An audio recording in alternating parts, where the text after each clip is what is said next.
Bonjour et bienvenue dans le nouvel épisode d'Au fil du temps, le podcast qui explore ensemble les chemins de la résilience, du bien-être et de la créativité pour alléger le quotidien. Je suis Lydia, art thérapeute, et j'accompagne les personnes ayant la fibro et des maladies chroniques. Aujourd'hui, nous allons plonger dans un sujet crucial qui peut faire toute la différence dans ton parcours avec la maladie. L'importance d'être entouré et comment l'amitié peut véritablement illuminer des jours parfois sombres. Alors, lorsque tu vis avec une maladie chronique, comme la fibro, il peut être difficile de rester connecté aux autres.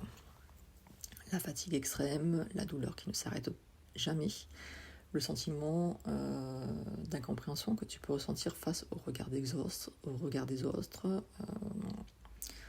Alors tout cela peut te pousser à te replier sur toi-même. C'est un réflexe qui est naturel, car la maladie, elle change beaucoup de choses dans ton quotidien et peut te donner l'impression d'être du coup en décalage avec les autres. Alors, mais en réalité, l'isolement peut aggraver ce sentiment de solitude et d'épuisement mental. C'est ici que le lien social devient fondamental.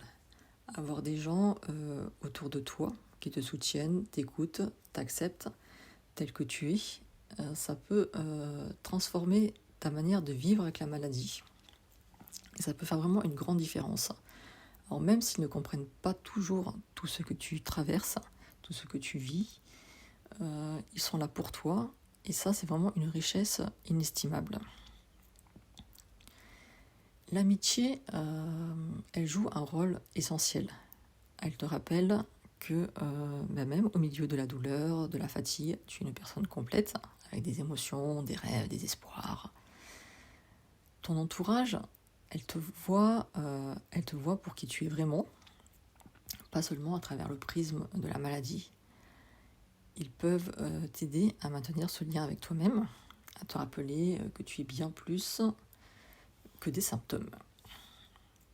Et ce qui est parfois difficile avec les maladies chroniques, c'est d'expliquer ce que tu vis, ce que tu ressens aux autres. La fibro, par exemple, est une maladie invisible, elle ne se voit absolument pas de l'extérieur.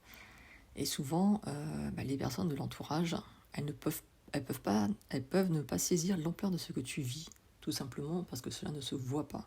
Pour elles, tu es en bonne santé et extérieurement, il n'y a rien. Et c'est pourquoi communiquer devient vraiment important. Prendre le temps de leur expliquer, de poser des mots sur ta réalité, peut transformer la façon dont ils te soutiennent. Alors, ils ne pourront peut-être pas tout comprendre, mais ils seront mieux équipés pour te soutenir dans les moments difficiles. La maladie chronique n'est pas seulement une question de douleur physique. Elle impacte aussi sur ton moral, ton mental, tes relations sociales. Et certaines amitiés peuvent être mises à l'épreuve. Certaines personnes peuvent s'éloigner, disparaître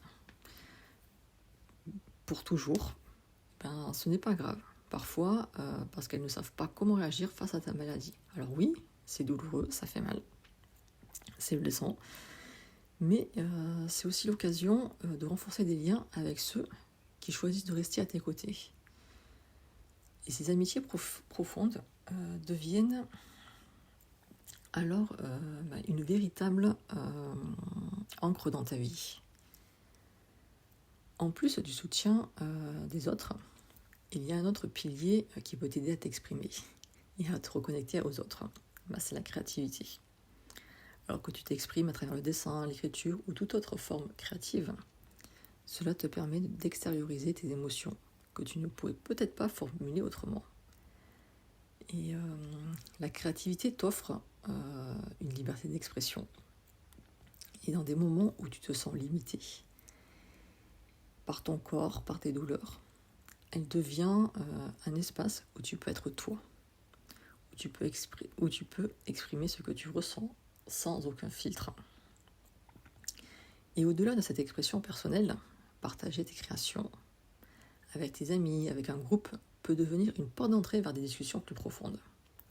C'est un moyen de montrer aux autres une partie de toi qu'ils ne connaissent pas, ou qu'ils ne connaissent peut-être pas.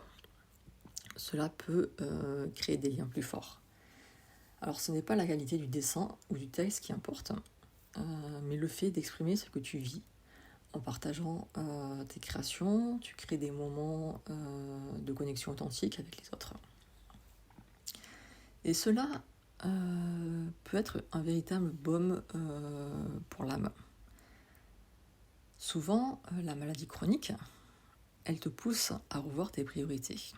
Alors peut-être que tes habitudes sociales ont changé, que tu ne peux plus participer aux mêmes activités qu'avant, que tu dois faire attention à ton énergie, à ce que tu fais, quand tu le fais.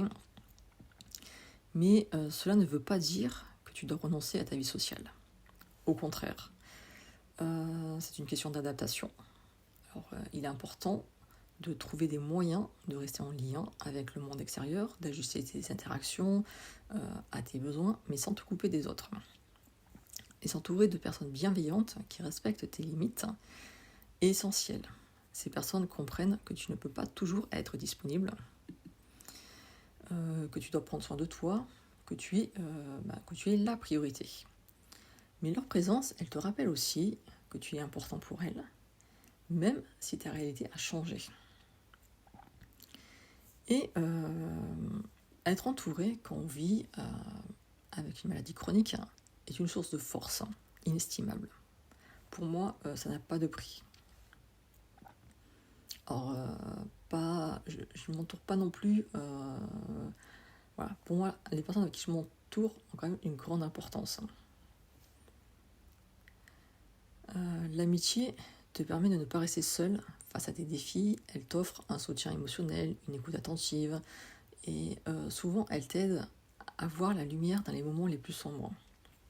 Et quand la créativité, elle devient un moyen de t'exprimer, de te reconnecter à toi-même et de partager avec les autres malgré la maladie. Alors je te remercie d'avoir écouté cet épisode au fil du temps. Si cet épisode t'a plu, n'hésite pas à le partager autour de toi et à laisser un commentaire.